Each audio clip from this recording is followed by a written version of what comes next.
Hello, and welcome to the Inspire for Kids webinar.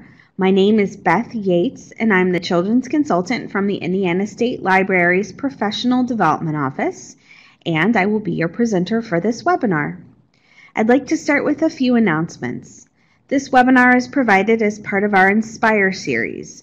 To register for other trainings available from the Professional Development Office, please see the Indiana State Library's events calendar, which can be found on our website at www.in.gov/library under Services for Libraries.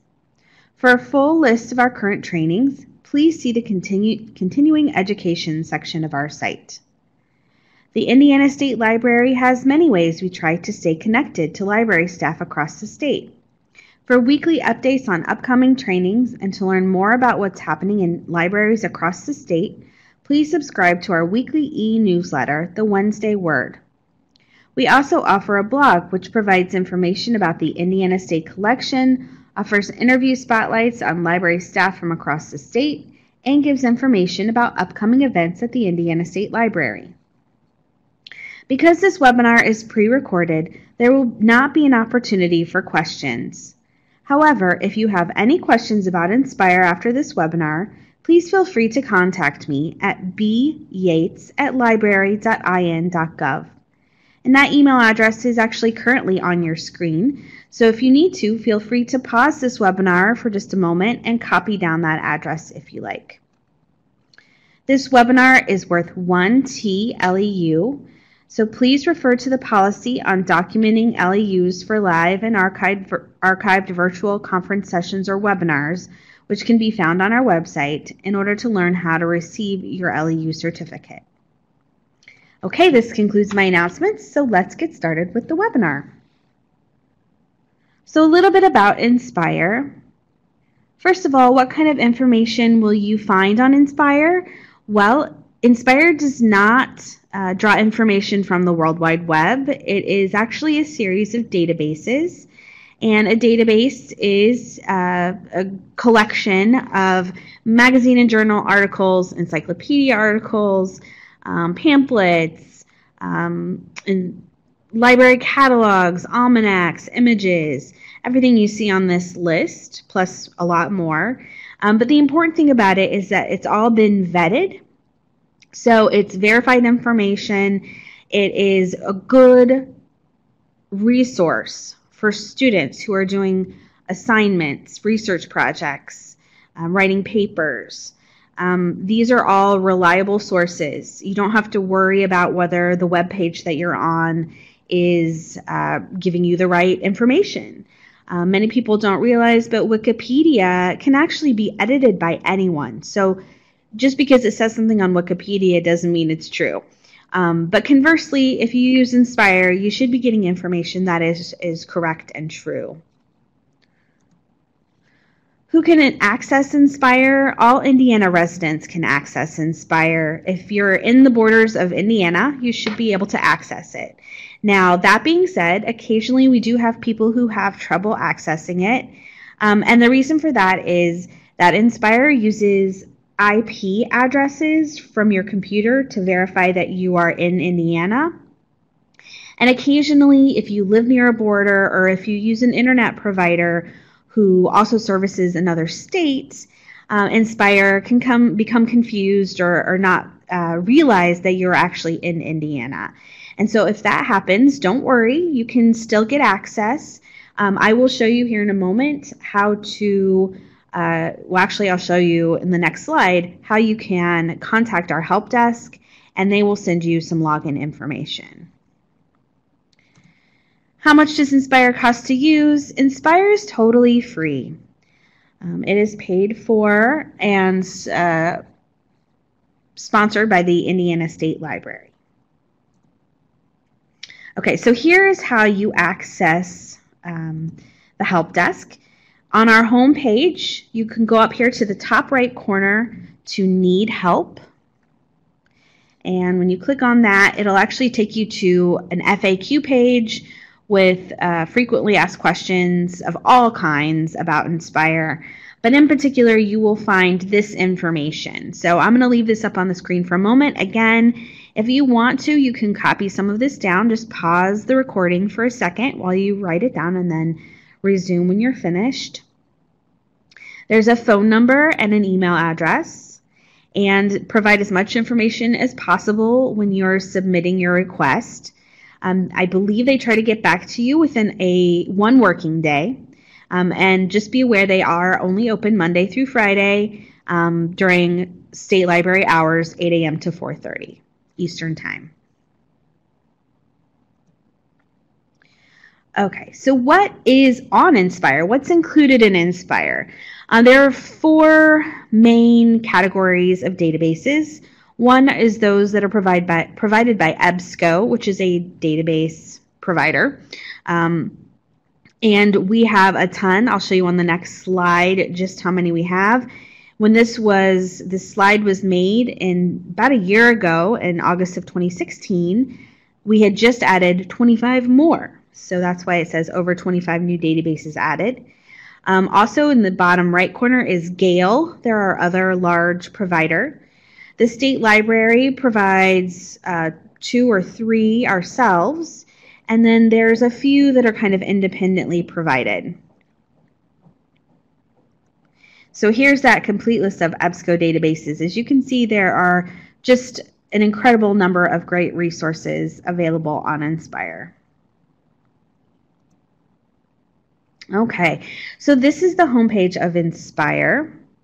And I'm going to actually go live to it now, but you can access it via www.inspire.in.gov.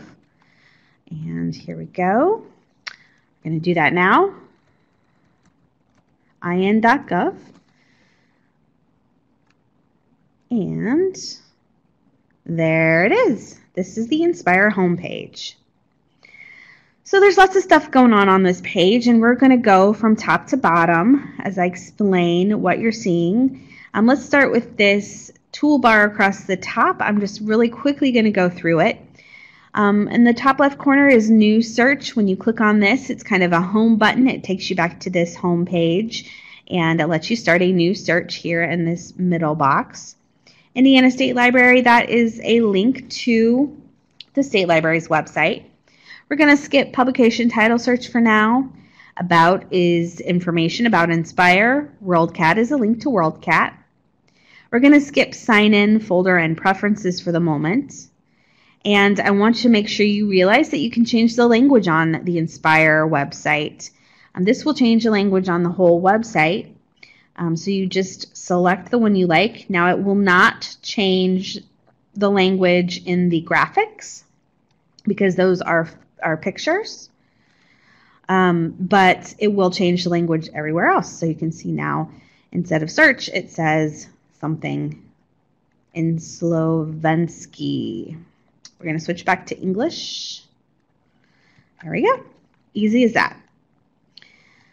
Ask a Librarian is a great resource. Let me take you to that page right now. If you want to live chat or email a reference librarian here at the State Library, you can do that from this page here.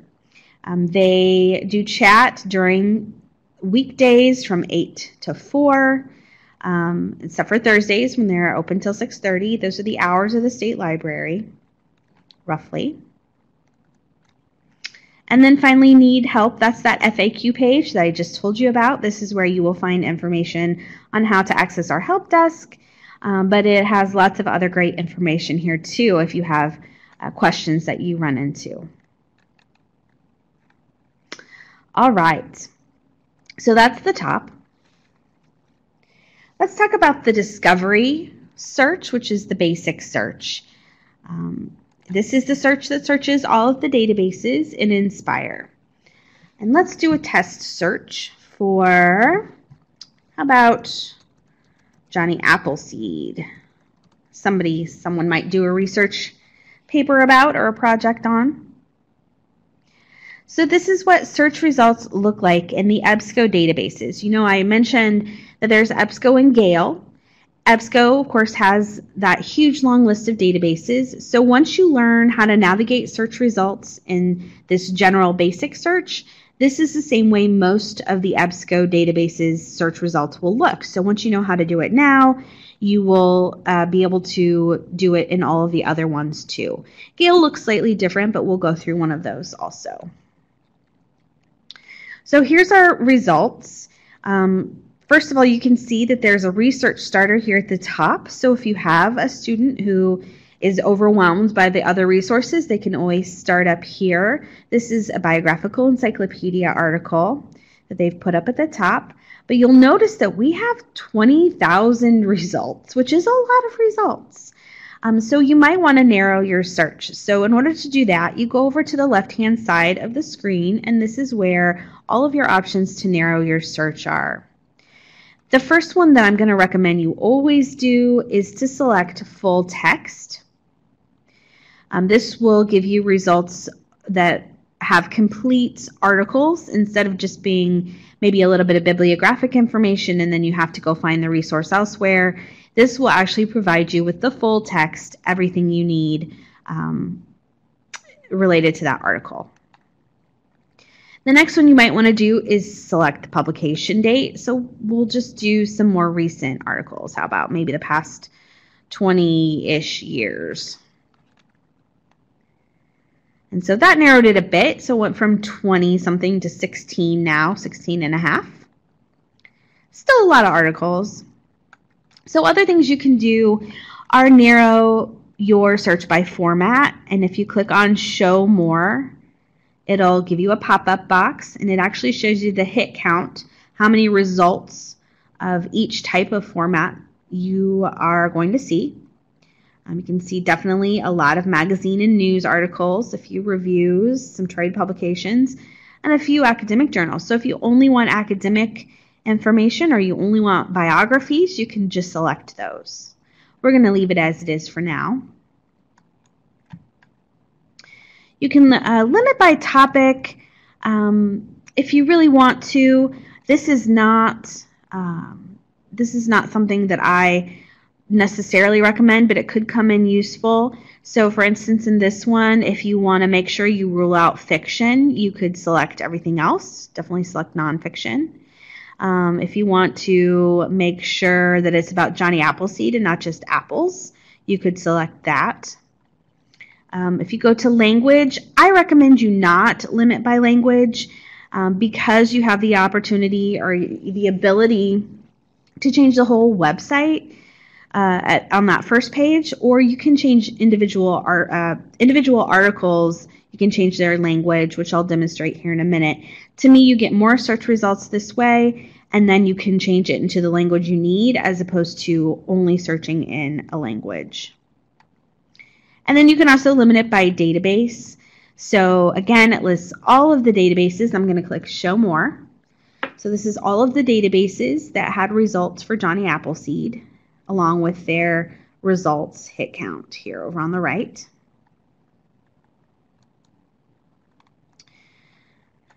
Okay, so we're down to 16,500. Let me show you over on the right-hand side some other features you might appreciate. The top one is the news wires. So this is the most recent articles they have available on whatever topic you're searching. Obviously, Johnny Appleseed is not a super recent topic, and so the most recent articles were 1,089 days ago. If you are working on a more current topic, you're going to come up with much more current results. Then you come across some related images. So anytime an image is available in one of the files, they put it over here. There's a little shortcut, so you can hover over it if you want to. Or you can actually click on one and it will open it in a new window. Down here are search results from, this one's from Indiana Memory. So Indiana Memory is one of the databases that we have on the front page, which I'll talk about again here in a few minutes. But what Indiana Memory is original sources, original documents that have been scanned, and there's a bit of information to tell you what it is, and then you can click on the actual scanned document and you can see it. So this one is an account of how some of the apple trees in Johnson County, Indiana were planted.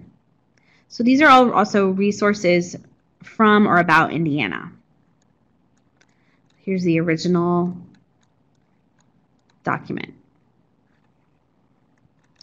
So we'll close that. Close that. Also down here is the Hoosier State Chronicles. So this is one of the other ones on the front. Indiana Memory and Hoosier State Chronicles are both maintained by the state library.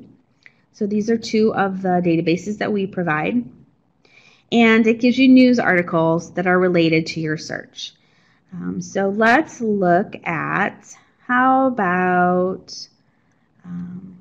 this article from the Daily Banner in Greencastle, Indiana.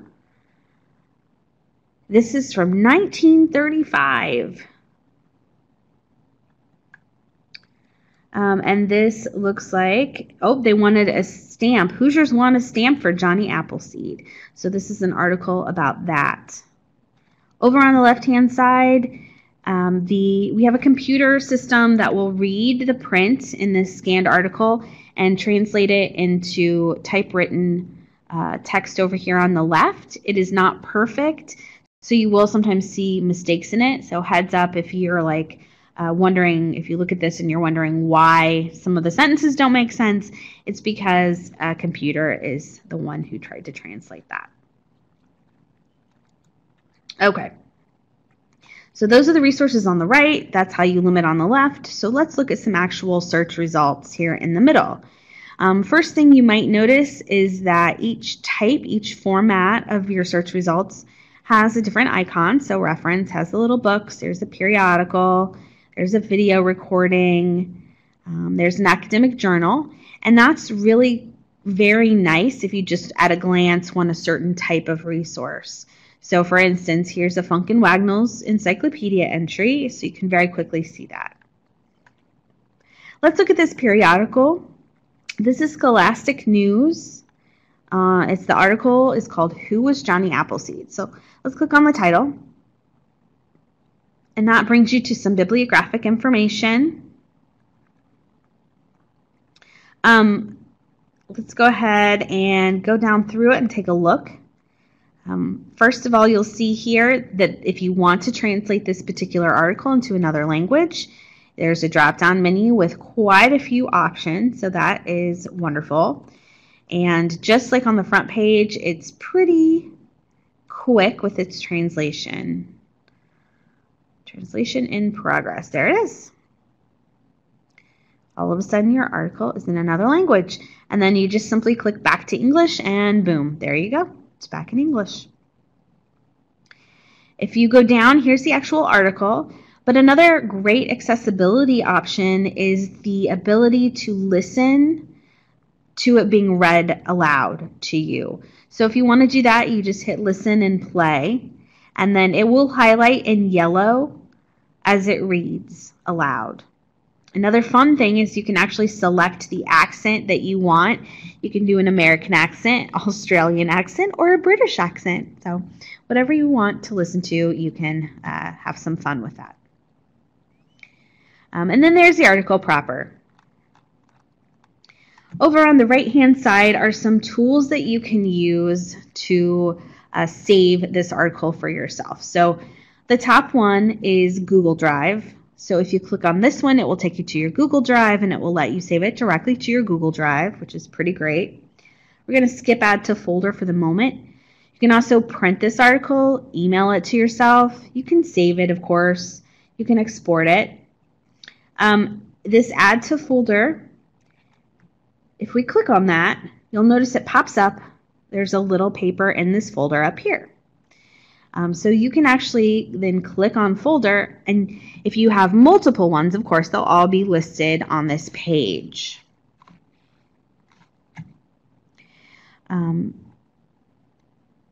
But this will only stay here until you close this session, until you close your browser.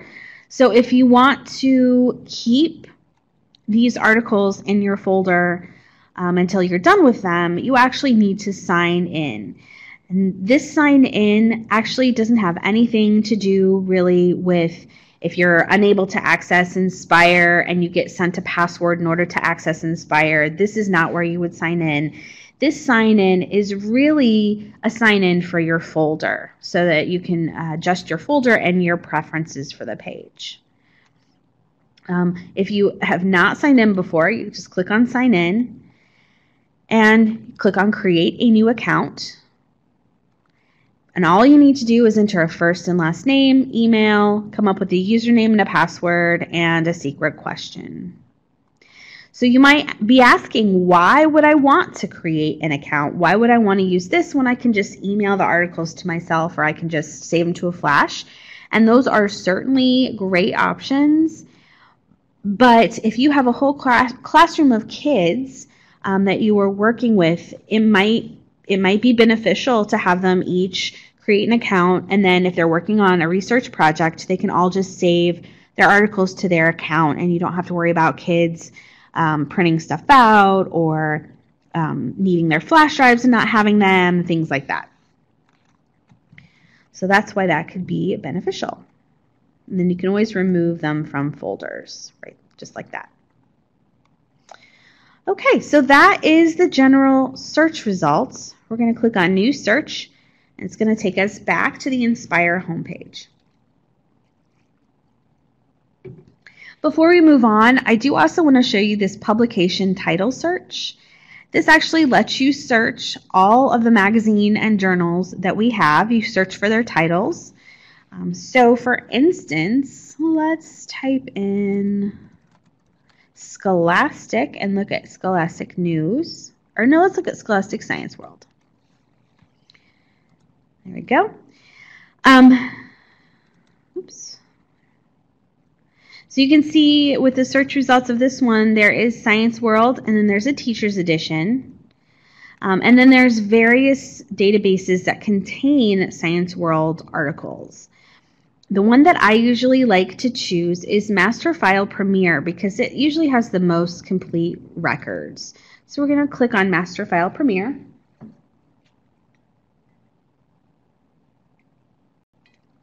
And it gives you the bibliographic information again. And over on the right-hand side, you can see it says all issues because you can actually see all past issues. So there's 2017, there's 2016. It has the entire year's worth of Science World issues, which is great. So let's say we want to look at the October 10th, 2016 volume and issue. And here it is. So it breaks it down into kind of individual articles. But you can look at either HTML full text or you can look at PDF full text. And this will be a full color scan of the actual magazine article. So you can see all the pictures that came with it and everything. The other great thing is once you're in this, over here on the left, you can actually navigate your way through the entire issue. So you don't have to go back out if you don't want to. So you can effectively read the whole magazine right here on your browser. Just a side note, we do have this for Consumer Reports. We have this for People Magazine. So there are popular magazines that you can go in and read the articles in if you would like to. Okay, so let's go back out and go back to New Search. And let's talk about the other databases that are on the home page. So you might notice, or you might be wondering, why do we have 5 of them pulled out here? Well, these are databases. I know I said that when you use the basic search, the discovery search as they call it, when you use that search, it searches all of the databases in Inspire. That's only a partial truth because it doesn't actually search these 5. We did see some results from Indiana Memory and Hoosier State Chronicles, And so sometimes it does work, but we like to say that they don't all play well with the discovery search. So that is why we've made them accessible out here for you guys. And so let's talk about these. Let's first talk about teachingbooks.net, because this is really a wonderful resource, a wonderful resource for helping kids if you're doing book talks, if you're doing book clubs at your public library, or if you are teaching a particular book or a particular author in your classroom. So once you're clicking on Teaching Books, it will come up with this Please Verify Your Building page. You'll see that they're all kind of education related. So if you're a teacher, you select the one that applies to you. If you are a public librarian, just select Other Indiana Resident. Hit Continue, and that will take you to the home page. So here we are. And I don't have time. There's so much great stuff in this website. I don't have time to look at every single thing in detail, but luckily we are going to be doing a few Teaching Books specific webinars. Teaching Books is going to be doing them for us, actually. So they are going to use our expertise to guide us through these. This webinar is being recorded in July of 2017. And hopefully by September, end of September 2017, we should have those Teaching Books webinars available on our archived website. Of course, they will be live also before that. So keep your eyes peeled if you're interested. And definitely take a look at those if they're already in the archive section. So what we'll talk about today is primarily this search box here in the middle, which is resources for my books. It's just what it sounds like. Let's type in a book title. Let's do Wonder. And it actually pops up some search results. So we'll go ahead and click on Wonder there. And it takes you right to a page dedicated to the book Wonder. At the top, there are some links to resources that are further down the page. It's just kind of a shortcut to show you what you'll see on this page. We're going to go ahead and scroll down. And you can see there's some great original content. There is a whole section about the author, including if you click on this, it will take you to her author page. There is an audio name pronunciation with R.J. Palacio, the author. And there's actually a huge section, a huge database that within Teaching Books that lists how to pronounce the names of a couple thousand authors, which is amazing. And they actually recorded the authors saying their names so you know it's correct. And oftentimes they also give you a little story about their name. That's how I learned that John Sheska's name is pronounced how it is, because it rhymes with Fresca. So scrolling down, there's lots of other resources, but the one I really want to point out is this book guides and lesson plans. This is a great resource. Again, if you're teaching the book, of course, there's some lesson plans and things here. But if you're doing a book club and you need discussion questions, for instance, here's some discussion questions from the Texas Bluebonnet Award. They've created some activities to go along with it. And there are national resources such as these lesson plans from Random House and from the author's personal website. And there's also local resources. Here's a lesson plan from the Indiana Library Federation. And when I looked at this earlier, I realized that this is actually from when Wonder was a nominee for the YHBA Intermediate Book Award. So this includes a summary, a book talk, includes a list of challenging words, including the page that they're on. There are discussion questions, as well as activities that relate to Common Core standards. I mean, this is a spectacular resource, you guys. So definitely check these out. Okay, let's go back to the home page. And let me just show you really quickly where you can find that author name pronunciation. It's under Authors. So click on that and then scroll down, and it's right there. Author name pronunciations. Yeah, they have 2,306 names in this database right now, which is just amazing. And it's just listed in alphabetical order by last name. Okay.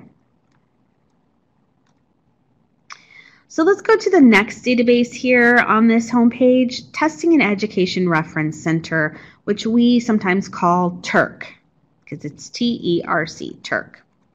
I'm going to go ahead and click on this one. This is just as it says. It is a Testing and Education Reference Center. So anytime there's testing involved, they try to provide practice tests. Oftentimes there are books, ebooks, that are study guides for that particular test, and then other information related to the test. So, for instance, here under High School Tools, you will see some advanced placement exams. There is the GED, Peterson's Prep for the GED test. There is the TASC test, which has replaced the GED in Indiana, TASC, TASC. Under College Prep, you'll find the ACT, the SAT, the PSAT. Under Career Tools, you'll find various tests related to different career fields. Oftentimes, they have you take a test before you get the job, and so these are good practice tests for those. Grad School Tools there, too, so the GRE, the LSAT, things like that. There are some international tools, including U.S. citizenship, which is great. And then also under Career Tools, there is a Build a Resume section, which is really nice. It kind of guides you through building a resume. So if you have someone who needs help with that, there you go. Let's look at the SAT page. You can see they have some practice tests here. They have an online course that you can take. And then they have a book called Master the SAT that will help you study. And then there's some additional resources down here. Now, one thing to know is you do have to create a login in order to take the tests and things, but it is totally free, and just like with the Inspire folder, you just give them some basic information, name, email address, things like that, and you're good to go. And it does, when you take these practice tests, it does even score them for you. So it's pretty great. We already talked about Indiana Memory just a little bit, as well as Hoosier State Chronicles. Let me show you really quickly the Indiana Memory homepage. So this is what it would look like if you go into it just from the homepage. There is a section on teacher resources, and there's also collections across Indiana. So if you want to do a project about your county, you can come to this Indiana map, and not every single county has resources yet. We have statewide collections here. But if you want to see if your county has anything, you can just come and click on your county. So I'm from Park County originally. So let's click on that one and see. And there are two collections. The Park County Community, I'm going to guess that's a foundation, as well as the Rockville Public Library, both have resources here. If I click on Rockville Public Library, it will give me kind of a cool thing. I can scroll through and look at some of the things that are available.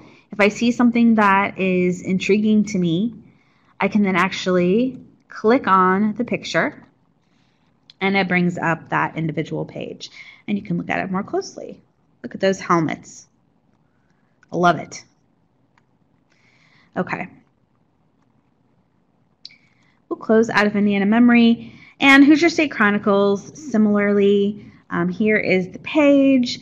If you'd like to search, there is search so you can click on, and then you just search for what you're looking for.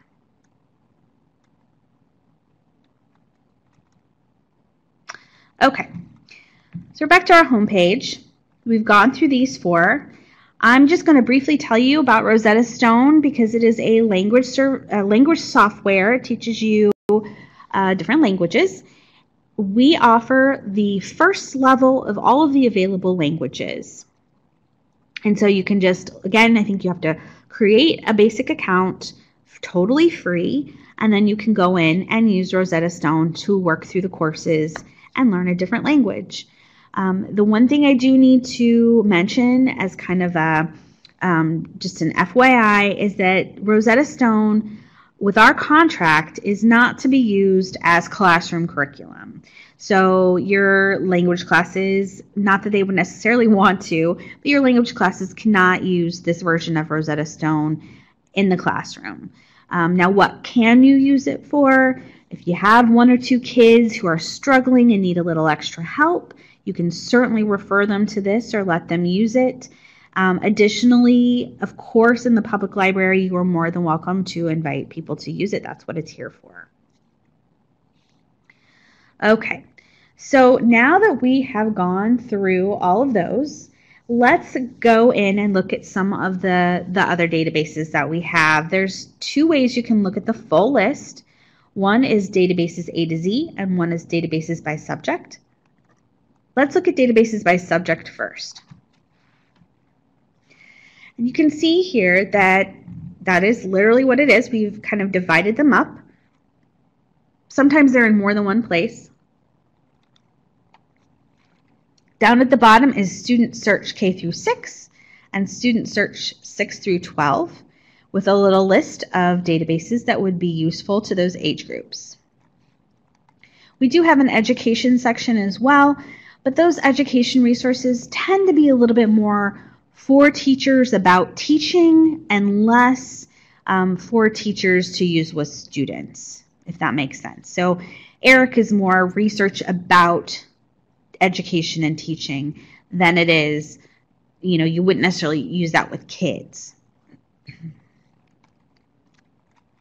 So let's go back. And we're going to actually look at databases A to Z. And I'm going to go through this list and just highlight a few of the databases that I think you might find the most useful. The first two have to do with biographies. I know that when I was a children's librarian, we always had the biography assignment. We always had kids coming in looking for biographies.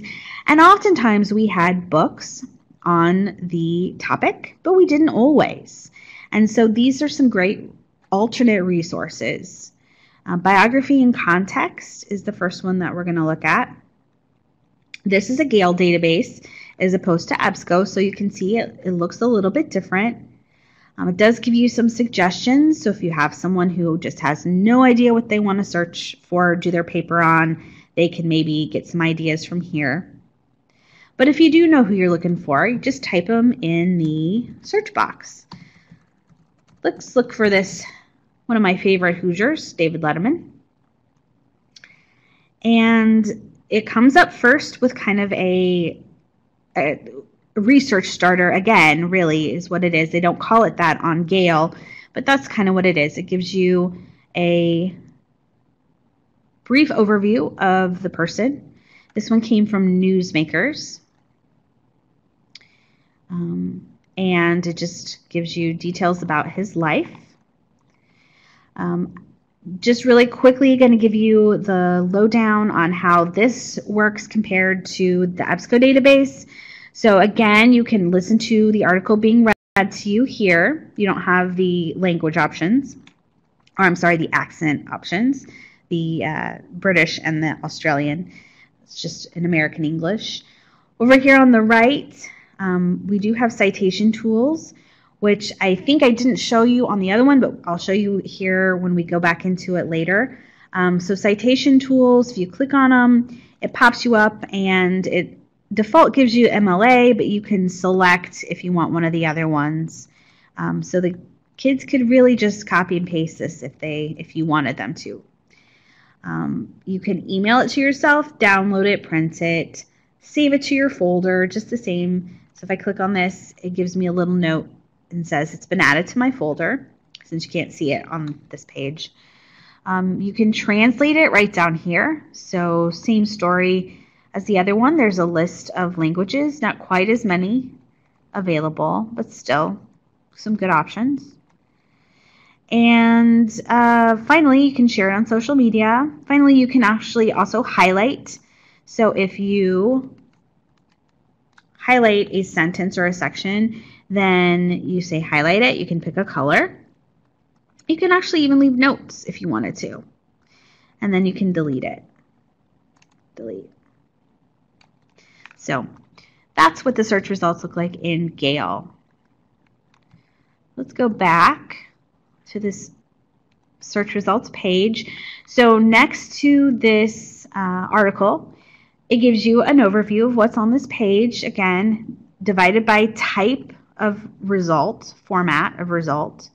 You can see that, for instance, there's only 3 academic journal articles about David Letterman, which makes sense because he's a popular figure. He's not an academic or scientific figure. There's 258 magazines and over 1,000 news articles. So all that makes sense. So then you can just scroll down, and they do divide it by type. They provide images, they provide some audio, which is great, as well as some videos. And then there's a little fact box over here on the right, so it kind of gives you the quick and dirty about when he was born, where he was born, and his occupation. Okay, let's go back. And let's go really quickly to Biography Reference Center. And we'll do the same search here. So this is the EBSCO product for biography searching, as opposed to the Gale. So we'll search for David Letterman and see how the results compare. So it only came up with 1 result. But if we click on all results, there's a few more. Not a lot, but a few more. So some of them will be less biography. This one is definitely a biography. That's the original result. The rest of them look to be articles about him.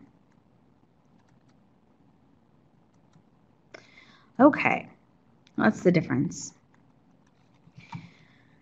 So next, let's go down to a resource called Books and Authors. This one is a good one for if you're doing reader's reference, reader's advisory. This is a good resource. You can browse if you like. So let's look at fantasy fiction. And you can narrow your search. So let's look for children's fantasy. And there's 75 pages of it, so you can narrow your search if you want to, but we're just going to kind of scroll down and look through. Let's select Nightbird by Alice Hoffman and see what kind of information they have about it. So it gives you a synopsis. It gives you a list of the main characters, the subject and the setting and the time period. If you go up here, there is a section about the author, Alice Hoffman, some biographical information. There are book reviews for the book, which if you have a book that is challenged and you don't want to have to go back through all of your old journals to try to find the reviews for it, you could just look it up on this database, and it will list all the reviews right there for you, so you can use them in your defense if you need to of the challenged book. And then it also provides some read-alikes. So this one says that you'd like Echo by Pam Munoz Ryan if you like Nightbird. You can also browse titles. You can do a who, what, where, and when if you want to try to kind of narrow a search for books. And you can also search for specific books up here. Go back. There we go. So next, let's look at Explora. Explora actually searches all of the databases just like the basic search on the front page did, the basic discovery search. The difference is that it only pulls back results that are appropriate for that particular age group. So there's multiple versions. There's elementary, middle, high school, public libraries, and then there's also an educator's edition. Now the educator's edition is really more designed to help with, as it says here, lesson plans, curriculum standards, things like that. So it's more how to teach than helpful for kids. So instead you'd want them to use one of these 3 probably. So let's look, for instance, at the elementary schools. And you can see if they need help picking a subject, there are some starters down here. But if they know what they're looking for, let's look for Johnny Appleseed again. I like to be able to compare the results of this versus the results of the basic search. So you remember when we did our first search, the basic search of Johnny Appleseed, we had originally over 20,000 records. This comes back with only 21. And the reason is partially because it uses Lexile range to determine what's appropriate. So you can see down here on the left, if you want to, you can limit it by Lexile. So if you only want things that are Lexile 401 to 700 because you're teaching third graders, by all means, go for it. You can just select that, but it does only have one result. So there are still some of the same. So there's that Encyclopedia article. There's the Scholastic or a Scholastic News article. There's some other good ones here, but these should all be appropriate for elementary age kids. Now, if we go back and we select the high school and we do the same search, you see they look similar, but the topics are a little bit different. Johnny Appleseed again. Now we have 288 results. So went from 21 to 288 because, of course, the high school kids can use the younger ones as well as ones that are more appropriate for older kids. And again, you can limit by Lexile range if you want to. Oops, too far. Let's go down. I'm just going to point out Funk and Wagnall's new encyclopedia. This is the encyclopedia on this, on Inspire. And so you can type in, again, your topic. And it comes back with that same Funk and Wagnall's New World Encyclopedia article that we've been seeing in all of our other search results. But in this case, it's really the only result. It gives you a few other things. These are things that are related to Johnny Appleseed in some way. So they've given those to you also in case you're interested. But really, primarily is just the actual Funk and Wagnall's encyclopedia entry. So next, let's go down to Hobbies and Crafts. This one's a little bit of a different type of reference resource. And this one's more for librarians and teachers. If you are looking for craft ideas, this is a good place to come. You can browse popular sources. You can browse by categories. If you're looking for arts and crafts, or better yet, kids crafts, you just click on that. And then it gives you different categories. So say you want to knit with kids, you can select knitting, and then it gives you some different results. And then you can, of course, search. You can do an advanced search and do similar limiters to get to this. Next, let's do Lit Finder. So Lit Finder, I know I'm just reading this number, but it includes approximately 140,000 full-text poems, 800,000 poem citations and excerpts, 7,100 full-text short stories and novels. It contains full-text essays, full-text speeches, and full-text plays. It also includes biographies, work summaries, and photographs of those authors.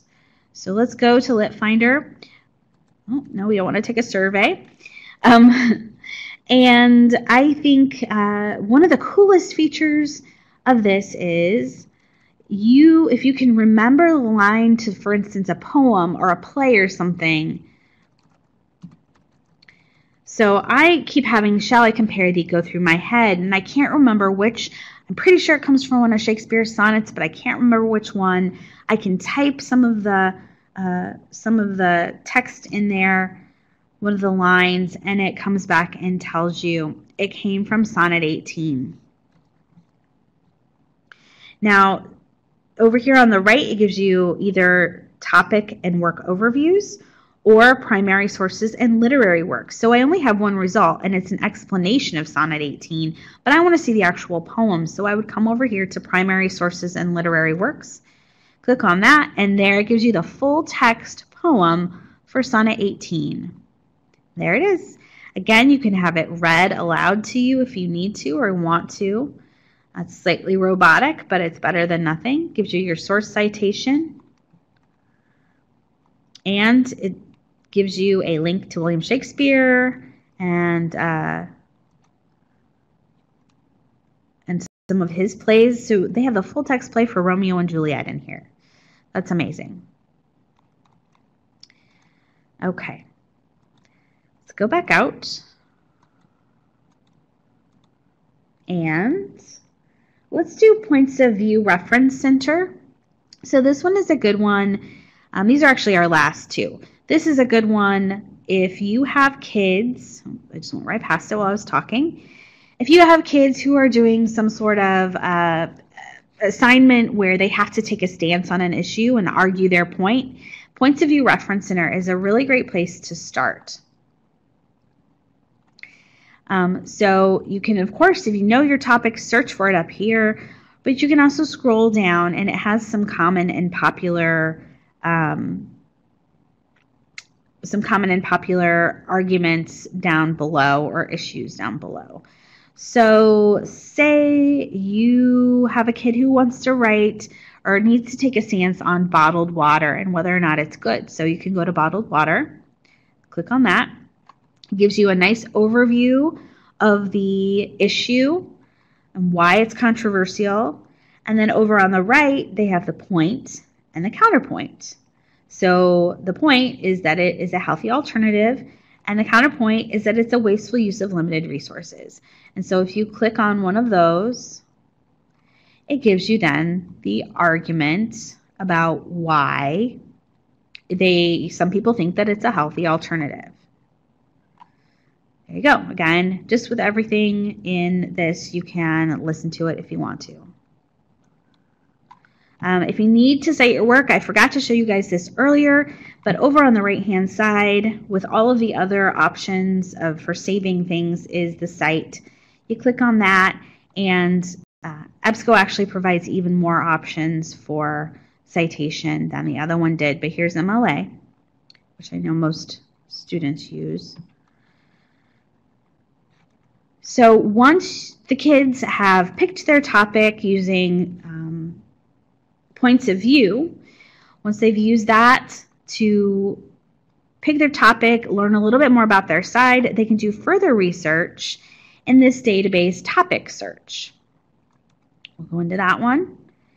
And this one, again, you can search up here at the top, or you can come down here for some current events and common topics. And so there's some of the stuff that's going on now. And then over here, I don't know if water bottles will be an option. Well, let's do sports. So you just select the one you're interested in. You can also select a Lexile level if you want to. And then hit search.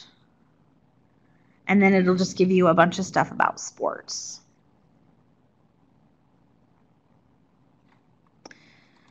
So, all right, guys, let's get back to the home page. This does conclude my webinar for today. I want to thank you all for listening. There is still so much more to discover and inspire, and we just don't have enough time to do it all in one webinar. So I really encourage you to take a look and try it out yourself. Definitely work on getting comfortable searching so that you can help your patrons. Thank you all again for watching, and I hope you join us for our other archived webinars on our archived training website. Thanks.